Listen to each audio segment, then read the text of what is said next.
चलो देखो, जो कल अपन ने टॉपिक पढ़ा था वो क्या था? अक्षीय स्थिति में क्या देखा था अपन ने? विद्युत क्षेत्र की तीव्रता। और आज का जो नया टॉपिक है, आज का जो नया टॉपिक है वो है क्या? निरक्षीय स्थिति में विद्युत क्षेत्र की तीव्रता। तो जिन बच्चों ने आज करके दिखा दिया, बहुत अच्छी चीज, कल इस टॉपिक को करके आना। आप लोग जो नहीं आए थे वो वीडियोस में देख सकते हो, जो डाउट हो वो हमसे भी पूछ सकते हो। और बाकी लोगों को ध्यान रखना है, टाइम से आने की कोशिश करनी है, ठीक है? आपको वीडियो से दुनिया से मतलब नहीं, आपको अपनी ऑफलाइन क्लास से मतलब है। वो एक प्लस पॉइंट है आप घर पे जाके उसको रिवाइज करने के लिए, ठीक है? जैसे आज का टॉपिक है निरक्षीय स्थिति। क्या है आज का टॉपिक? निरक्षीय स्थिति में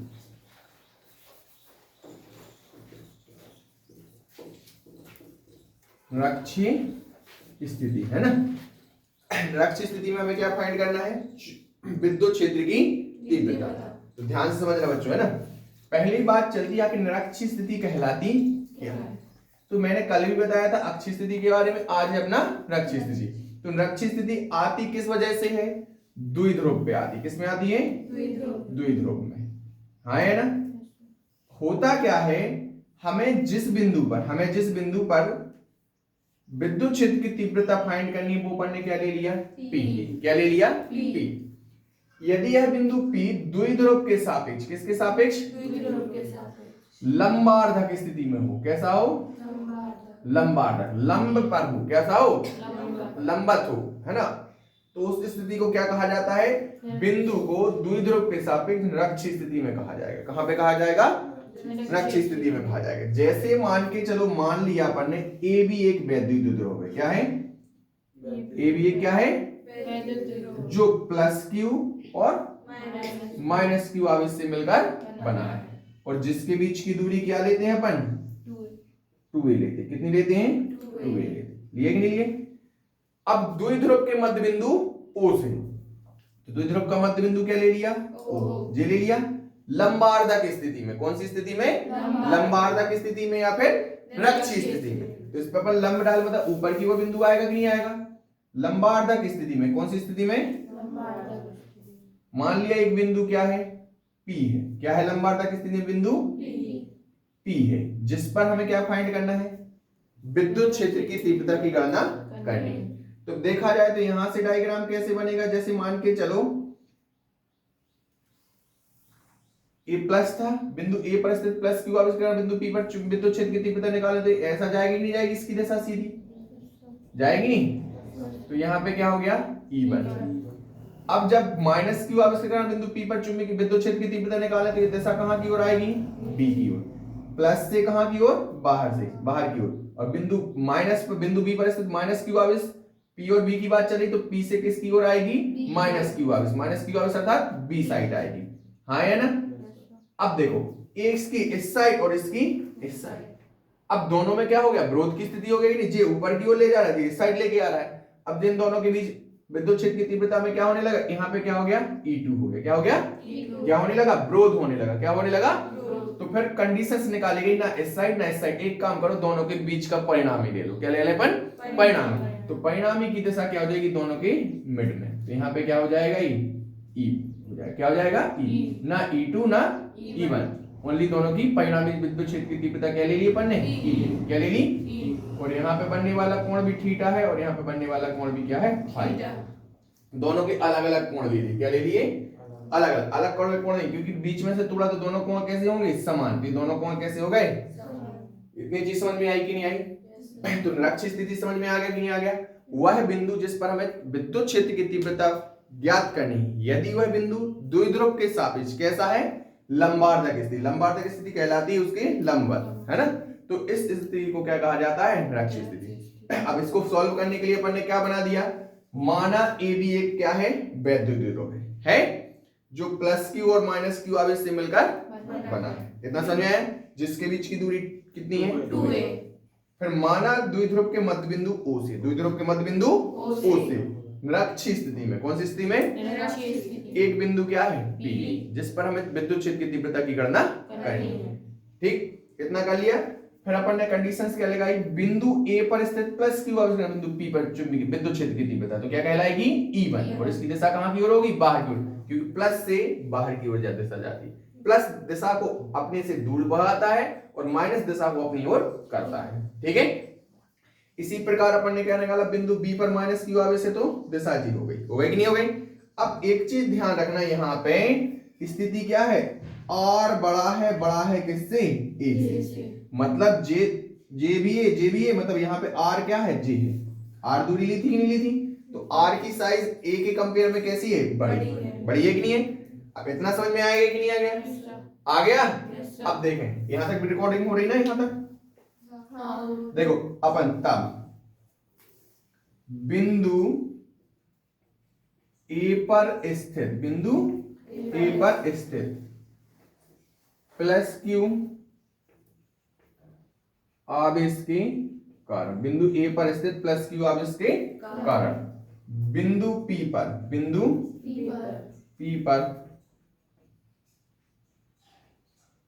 विद्युत क्षेत्र की तीव्रता, विद्युत क्षेत्र की तीव्रता।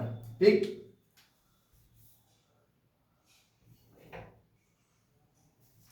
तो देखो विद्युत क्षेत्र की तीव्रता, तो जनरली पहले विद्युत क्षेत्र की तीव्रता का फॉर्मूला लगाएं, क्या होता है, E = 1/4 pi epsilon 0 into Q upon क्या होता है, R। यही होता है कि नहीं होता, अरे हाँ है ना, यही होता है। तो यहाँ पे क्या हो जाए, E = 1/4 pi epsilon not into Q upon R। लेकिन यहाँ पे हमें वैल्यू पुट करनी है, ये तो फॉर्मूला हो गया। तो अभी ए पर है तो इसलिए हमने यहाँ पे क्या ले लिया, E1। क्या ले लिया, E1 equal 1/4 pi epsilon not into Q upon R² की जगह मतलब क्या है, बीच की दूरी। फॉर्मूला में बीच की दूरी थी, लेकिन यहाँ पे बीच की दूरी क्या है, A से लेके P। तो यहाँ पे क्या लिखा जाएगा, AP का लिखा जाएगा, नहीं लिखा जाएगा, अरे हाँ है ना। इतनी चीज समझ में आई कि नहीं आई। इसको अब देखो AP की कोई वैल्यू बन रही क्या यहाँ पे, नहीं, हमने AP का क्या लिखने रहने दिया, AP, और डॉट डॉट डॉट ये समीकरण कौन सा हो गया, हाँ है ना। इसकी दिशा देखी जाए तो क्या होगी, यहाँ पे दिशा लिख देंगे समीकरण एक के पहले, AP, A से लेके कहां की ओर जा रही दिशा, P की। इतनी चीज समझ में आई कि नहीं आई, हाँ है ना। इसी प्रकार, कैसा, इसी प्रकार ध्यान से समझते चलना, टाइम लगे कोई दिक्कत नहीं, लेकिन एक बार में जैसे निरक्षीय वाला कर लिया था ऐसे ये भी हो जाना चाहिए। बिल्कुल ध्यान से समझ के एक पॉइंट जो यहाँ पे डाउट हो हमसे डायरेक्टली पूछ सकते हैं। इतना समझ में आया कि नहीं है। इसी प्रकार अब कौन सा बिंदु लेंगे, बी। बिंदु बी पर स्थित कौन सा आवेश है, -q आवेश के कारण, बताते जाया करो, बोलते जाया करो, जिससे हमें क्लियर होता चले। बिंदु बी पर स्थित -q आवेश के कारण बिंदु P पर विद्युत क्षेत्र की तीव्रता। ओके, अब हम बार बार फॉर्मूला नहीं लिखेंगे, यहाँ पे दिख रहा है, नहीं दिख रहा, डायरेक्टली इसमें वैल्यू पुट कर दें। तो यहाँ पे E1 की जगह पे क्या हो जाएगा, E2 1/4 pi epsilon not into Q upon, अब बीच की दूरी यहाँ पे क्या है, R। R यहाँ पे बीच की दूरी थी फॉर्मूले, लेकिन अब यहाँ पे क्या है, B पे और P, तो यहाँ पे क्या हो जाएगी, BP का स्क्वायर। हाँ है ना, डॉट डॉट डॉट डॉट, ये समीकरण कौन सा हो गया हमारा, सेकंड। लेकिन इसकी दिशा कहां से होगी, माइनस की ओर, मतलब P से B की तरफ होगी। आई बात समझ में कि नहीं आई, अरे हाँ है ना। अब एक चीज ध्यान रखना, चूंकि J वाली डिस्टेंस और J वाली डिस्टेंस दोनों कैसी हैं, बराबर है कि नहीं है। तो चूंकि AP बराबर है किसके, BP, हाँ है ना। तब अब दोनों कैसे हैं, बराबर हैं, मतलब घटक एक दूसरे को क्या करेंगे, कैंसिल करेंगे। तो कंडीशंस होती है, एक घटक कितने घटकों में विभाजित हो जाएगा, तो एक क्षैतिज घटक, एक ऊर्ध्वाधर घटक। इस स्थिति में जो हमारी परिणामी चुंबकीय विद्युत क्षेत्र की तीव्रता ली जाएगी क्या, तब परिणामी क्या, परिणामी विद्युत क्षेत्र की तीव्रता, परिणामी विद्युत क्षेत्र की तीव्रता क्या हो जाएगी, E। क्या हो जाएगी, E इक्वल हो जाएगा 2, E1 भी ले सकते हो इसकी जगह पे, E1 नहीं लेना तो E2 भी ले सकते हो, चाहे E1 ले लो चाहे E2। तो जनरली हम क्या लिखते हैं, 2E1 into cos theta, 2E1 into cos theta. परिणामी विद्युत क्षेत्र की तीव्रता हम क्या लेंगे, 2E1 इंटू cos थीटा। मतलब जो E का मान आया है, E का मान हम किसके बराबर लेंगे, 2E1 या E2 इंटू cos थीटा के बराबर लेंगे। बात समझ में आई कि नहीं आई? इतना समझ में आया कि नहीं आया? चलो अब देखो परिणामी विद्युत क्षेत्र की तीव्रता क्या हो जाएगी, E अब 2, चाहे E1 ले लो चाहे E2, E1 लिया तो E1 का मान रखो कहां है, जी है, into 1/4 pi epsilon not into Q upon यहाँ पे क्या हो जाएगा AP², और इंटू में क्या आ गया cos थीटा। ये हमारा समीकरण कौन सा बन गया, हाँ है ना। अब हमें एक तो AP को हटाना है, किसको हटाना है, AP, और cos थीटा को हटाना है, किसको हटाना है, cos थीटा। हमने अक्षीय स्थिति में देखा था हमारे विद्युत क्षेत्र की तीव्रता में जे और जे साइन थे क्या अलग से, नहीं, साइन वो ही रहेंगे 1/4 पाई एप्सिलॉन 0 इंटू Q और अपन R² RQ जो भी आना है इसी फॉर्म में चाहिए, चाहिए कि नहीं चाहिए। तो जनरली हमें AP और cos थीटा को हटाना है, किसको हटाना है, AP और cos थीटा। तो थीटा देखो और AP देखो कहां पे आ रहा है, तो जनरली हमने देखा AP हमने जे त्रिभुज ले लिया, AOP ले लिया, क्या ले लिया, AOP, त्रिभुज APO लेने पर, त्रिभुज APO लेने पर, त्रिभुज APO लेने पर। इतनी चीज समझ में आई कि नहीं आई? अरे हाँ है ना। तो जो कोण यहाँ पे थे वही कोण यहाँ पे त्रिभुज में क्रिएट होंगे। इतनी चीज समझ में आई। अब जब त्रिभुज APO ले लिया कि नहीं ले लिया, तो त्रिभुज किस तरीके से बना है, ऐसा बना है कि नहीं बना, चलो यहाँ पे बनाओ APO बना है, देखो जी परपेंडिकुलर है एकदम, ऐसा बना है, बना है। तो जी A है, जी क्या है P है, और जी क्या है O। यहाँ पे क्या हो गया थीटा को, यहाँ पे कौन सा कोण माना जाएगा, 90।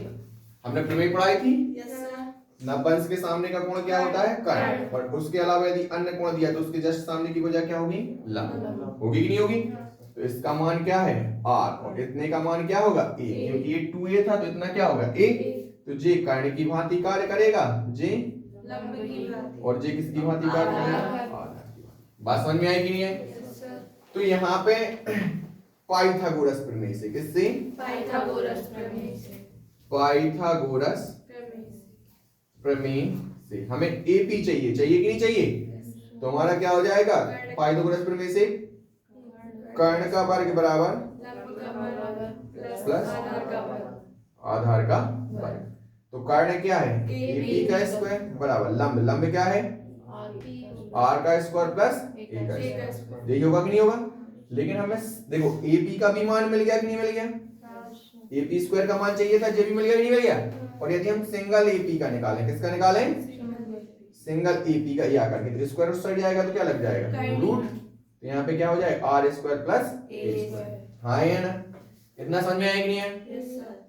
तब cos थीटा इक्वल क्या, cos थीटा इक्वल क्या होता है, आधार बटे कर्ण। तो यहाँ पे क्या आ जाएगा आपका cos थीटा, cos थीटा का आधार, आधार कितना आ गया A, और कर्ण की वैल्यू क्या है रूट के अंदर R square plus A square. कितना समझ में आया, तब इतना समझ में आया कि नहीं आया। तो यहाँ पे अपन क्या लिखेंगे, AP व cos थीटा का मान समीकरण 3 में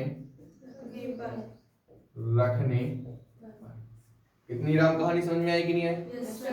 तो भैया रख दो, तो E इक्वल क्या हो जाएगा 2 into 1/4 pi epsilon not into Q upon AP का मान क्या आया भैया, AP का स्क्वायर यही है कि नहीं है, तो R square plus A square, और cos थीटा का मान क्या आया, थोड़ा सा पास में लिखो, Q अपॉन यहाँ पे क्या आ जाएगा R square plus A square into cos theta का मान क्या आया A अपॉन रूट के अंदर R square plus A square.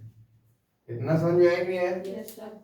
तो देखो अब चूंकि 2QA इक्वल क्या होता है P, ये क्या है आपका वैद्युत द्विध्रुव यही है कि नहीं है। तो देखो 2QA, हाँ है ना, इनका टोटल ऑफ हम क्या लिख सकते, P लिख सकते कि नहीं लिख सकते। तो E इक्वल क्या हो जाएगा 1/4 पाई एप्सिलॉन नॉट, और यहाँ पे क्या लिख दिया P, और यहाँ पे क्या हो गया आर स्क्वायर प्लस ए का स्क्वायर, हाँ है ना, और इनटू यहाँ पे क्या बचा 1 upon R square plus A square. करनी का मतलब क्या होता है 1/2 की घात, होता है कि नहीं होता? करनी का मतलब क्या होता है 1/2 की घात होती है। अब फिर एक कंडीशन, चूंकि a की पावर m इंटू a की पावर n आधार समान होने पर गुणा में घातें जुड़ती हैं। अरे हाँ है ना, तो a की पावर m प्लस n हो जाएगा। अरे हाँ है ना, तो यहाँ पे एक फॉर्मूले के रूप में x ले लो, x की पावर m और x की पावर n, तो x की पावर क्या हो जाएगा m प्लस n, क्योंकि a हमारा क्वेश्चन में चल रहा है, a और a में फिर क्या हो जाएगा कंफ्यूजन, वैसे ही फ्यूज है अपन, है ना। तो यहाँ पे अब देखो क्या हो जाएगा E equal 1/4 pi epsilon not P। अब देखो यहाँ पे कोई घात नहीं, मतलब कितने की घात मानी जाएगी 1, मानी जाएगी नहीं मानी जाएगी, और आधे की जे है, एक और आधा कितना होता है 1.5 होता है। 1.5 को क्या लिखते हैं 3/2, 1.5 को 3/2 लिखते हैं। 1.5 मतलब 1.5, पॉइंट हटा दिया तो बटे में कितना आ जाएगा 10, 5 3 15, 5 दूनी 10 आया। ऐसे नहीं पता एक को और आधे को जोड़ना कि जोड़ना, इसके बटे एक करके एलसीएम लोगे कितना आएगा 2, 1 का 2 में 2 बार, 2 एकम 2, 2 का 2 में 1 बार, 1 एकम 1, 2 बार 1 3, 3/2। चाहे कान ऐसा पकड़ो या फिर ऐसा पकड़ा जाएगा कान। बात समझ में आई? कितना समझ में आया कि नहीं है? तो यहाँ पे हमारा R square plus A square की पावर कितनी हो जाएगी 3/2, 3/2। ये हमारा समीकरण कौन सा हो गया 4। इतनी चीज समझ में आई कि नहीं आई? बोलो बांके बिहारी लाल की जय। आहा, कितना समझ में आया? अब चूंकि हमें पता है R बड़ा है किसकी तुलना में, A की तुलना में, अर्थात A कैसा होगा 0, या पुस्तक में क्या लिख सकते हैं नगण्य, क्या लिख सकते हैं नगण्य। तब अब इसके आगे कहां करने जगह नहीं बची, तब इतनी चीज समझ में आएगी नहीं आई? हाँ है ना, यहां तक समझ में आ गया ना सभी के लिए? इसके आगे अगर थोड़ा सा और रह गया तो यहाँ पे अपन जगह बना के कर दे, ठीक है। देखो यहाँ पे, अब यहाँ पे जब हमने a को किसके बराबर मान लिया 0 के बराबर, अर्थात कितना मान लिया हमने नगण्य मान लिया, मान लिया कि नहीं मान लिया? देखो बच्चे यहाँ पे महक जाए छोटी सी, देखो यहाँ पे वैल्यू पुट कर दे तो E इक्वल यहाँ पे कितना है हमारा 1/4 पाई एप्सिलॉन नॉट इनटू यहाँ पे P अपॉन यहाँ पे क्या है आर स्क्वायर प्लस क्या था यहाँ पे ए स्क्वायर, तो ए स्क्वायर को क्या मान लिया अपन ए को 0, तो पूरा हट जाएगा नहीं हट जाएगा, तो टोटल ऑफ प्लस का साइन भी गायब हो जाएगा और टोटल ऑफ ब्रैकेट के होल स्क्वायर क्या होल पावर क्या बचेगी 3/2। इतना समझ में आया कि नहीं आया? Yes sir. अब एक चीज और ध्यान रखना, चूंकि एक यहाँ पे हमने क्या ले लिया x की power m to the power क्या है n, जब पावर के ऊपर डबल पावर हो ब्रैकेट में तो ये पावर कैसी आती है मल्टीप्लाइड में आती, कैसी आती है आती है। तो इसको सॉल्व करोगे तो हमारा E इक्वल क्या हो जाएगा 1/4 pi epsilon not into P upon यहाँ पे इससे जे क्या हो जाएगी मल्टीप्लाइड में लिखोगे तो 2 से 2 कैंसिल हो जाएगा नहीं हो जाएगा। देखो यहाँ पे जो R की पावर है वो क्या है 2 इंटू 3/2 आई कि नहीं आई, तो 2 से 2 कैंसिल, तो आपका टोटल ऑफ क्या बचा E equal 1/4 pi epsilon not into P upon R Q। बात समझ में आई कि नहीं आई? और विद्युत क्षेत्र की तीव्रता का मात्रक क्या होता है न्यूटन बटे कूलम। बात समझ में आई कि नहीं आई? अब एक बार इस डेरिवेशन को बहुत अच्छे से समझ लेना, ठीक है। मैंने आपको निरक्षीय स्थिति बताई थी, जिस बिंदु पर हमें विद्युत क्षेत्र की तीव्रता की गणना करनी है, यदि द्विध्रुव के सापेक्ष कैसा है लंबार्धक स्थिति में, तो उसे क्या कहा जाता है निरक्षीय स्थिति। तो यहाँ पे अपन ने जो डायग्राम बनाया था कि ए भी एक वैध द्विध्रुव है जो प्लस की माइनस की आवेश से मिलकर बना है, जिसके बीच की दूरी क्या है 2a, और द्विध्रुव के मध्य बिंदु O से R दूरी पर निरक्षीय स्थिति में यहाँ पे क्या लिया था अपन ने बिंदु P, जिस पर हमें विद्युत क्षेत्र की तीव्रता की गणना करनी है। तो बिंदु A पर प्लस की आवेश स्थित है, आवेश के कारण बिंदु P पर विद्युत क्षेत्र की तीव्रता। तो हमारे यहाँ पे फॉर्मूला क्या होता है, वैल्यू पुट हो जाएगी R दूनी की जगह पे क्या हो जाएगा AP का स्क्वायर, दिशा क्या होगी A से P की ओर बाहर की ओर, हाँ है ना। अरे हाँ है ना। Yes sir. इसके बाद इसी प्रकार बिंदु बी पर स्थित माइनस क्यू आवेश के कारण बिंदु पी पर चुंबकीय क्षेत्र की तीव्रता, तो वहां पे एपी था, यहाँ पे क्या हो जाएगा बीपी, तो दिशा कहाँ की ओर होगी माइनस की तरफ, तो पी से लेके बी की तरफ। कितना समझ में आया कि नहीं आया। अब चूंकि एपी और बीपी कैसे हैं, जे और जे बराबर है, अर्थात घटक एक दूसरे को क्या करेंगे क्रैश करेंगे कि नहीं करेंगे। तो जब हमारा जो परिणामी विद्युत क्षेत्र वो दो घटकों में डिवाइड हो जाएगा, तो उसके क्षैतिज घटक ऊर्ध्वाधर घटक की कहानी होते हुए थे आपका जो परिणामी विद्युत क्षेत्र की तीव्रता आएगी वो डायरेक्टली क्या आ जाएगी E equal to E1 into cos theta. तो आपको डायरेक्टली ये ध्यान रखना है कि जब दोनों घटक कैसे बराबर है ना, ये एपी और बीपी दोनों कैसे हैं बराबर है कि नहीं है, तो हमारा जो परिणामी विद्युत क्षेत्र की तीव्रता आएगी वो कितनी आएगी E equal to E1 into cos theta. यहां तक समझ में आएगी नहीं है। E1 की हमने यहाँ पे क्या कर दी, ये देखो वैल्यू रख दी कि नहीं रख दी। अब एक जब वैल्यू रखी तो हमें फॉर्म ये चाहिए था कि नहीं चाहिए था, तो क्या थीटा जो हमारा एपी और cos थीटा है क्या उसमें नहीं, तो वो आपको अभी पता नहीं था, लेकिन मुझे याद था कि हमें इस फॉर्म में चाहिए, तो मैंने एपी और cos थीटा को हटाने की कोशिश की। तो हमने एपी वाला क्या ले लिया, ट्रायंगल ले लिया। एपी वाला ट्रायंगल क्या है, देखो यहाँ पे पी था तो एपी और ओ लेने को, एपी ओ ले लिया तो ये कर्ण ए लंब और ये आधार, क्योंकि प्रमेय कहती है नब्बेस के सामने का कोण कर्ण, उसके अन्य कोण के सामने की भुजा क्या होती है लंब होती है। हाँ है ना। यहाँ पे हमने देखा पाइथागोरस प्रमेय से कर्ण का वर्ग बराबर लंब का वर्ग प्लस, तो कर्ण एपी है आर स्क्वायर लंब हो गया और ए स्क्वायर क्या हो जाएगा आपका आधार का स्क्वायर। हाँ है ना। अब हमें पता था कि cos थीटा में हमें सिंगल कर्ण भी चाहिए, तो हमने सिंगल कर्ण की वैल्यू निकाल ली करके, स्क्वायर को साइड ले गए तो क्या लग गई कर्णी। बात समझ में आई कि नहीं आई। अरे हाँ है ना। आप यदि चाहते तो डायरेक्टली यहाँ पे करनी का मतलब क्या होता है, स्क्वायर उस साइड जाएगा तो डायरेक्टली कितने की पावर लगा देते 1/2 की करनी की जगह पे, तो भी कोई कष्ट नहीं होता। बात समझ में आई कि नहीं आई। बस हो क्या जाता है, जो cos थीटा बराबर आधार बटे कर्ण आया है, तो यहाँ पे cos आधार और कर्ण की जगह पे रूट ना हो डायरेक्टली कितने की पावर हो जाती 1/2 की घात हो जाती। बात समझ में आई कि नहीं आई। अब एपी और cos थीटा का मान हमने किस में रख दिया, समीकरण 3 में रखने, समीकरण 3 में रख देंगे तो जो का जो रख दिया cos थीटा की जगह पे देखो अपने कर्ण की जगह पे 1/2 ले लिया ना शुरुआत से ही, तो डायरेक्टली हम कितना लेने की कोशिश करें 1/2 की पावर ले सकते हैं। बात समझ में आई कि नहीं आई। और 2qp इक्वल क्या होता है, 2q इक्वल क्या होता है p पे तो 0, अब तो 2qa की जगह पे हमने क्या लिख दिया। अब हमने देखा आधार समान होने पर घातें क्या होती हैं ऐड होती कि नहीं होती। देखो 1 की पावर और आधे की पावर ऐड होगी तो कितनी हो जाएगी 1.5 क्या कहलाता है 3/2।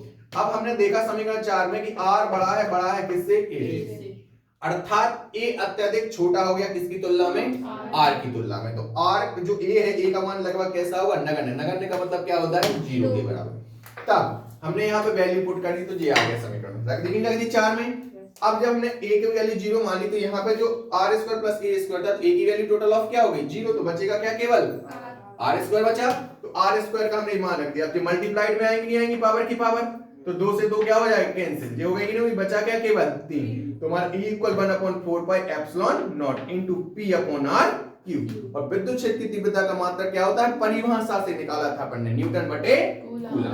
बात समझ में आई कि नहीं आई। तो आज ये हमारा रक्षीय स्थिति का कंप्लीट टॉपिक हुआ, बहुत अच्छे से इसको करना जिससे एक ही बार में आप लोगों से बनने लगे, ऑफलाइन वालों को भी और ऑनलाइन वालों को बहुत अच्छे से करना है, ठीक है। जो नहीं बने आप लोग हमसे कल डायरेक्टली पूछ सकते हो, और बच्चे जो अन्य ऑनलाइन देखेंगे वो कमेंट में पूछ सकते हैं, ठीक है।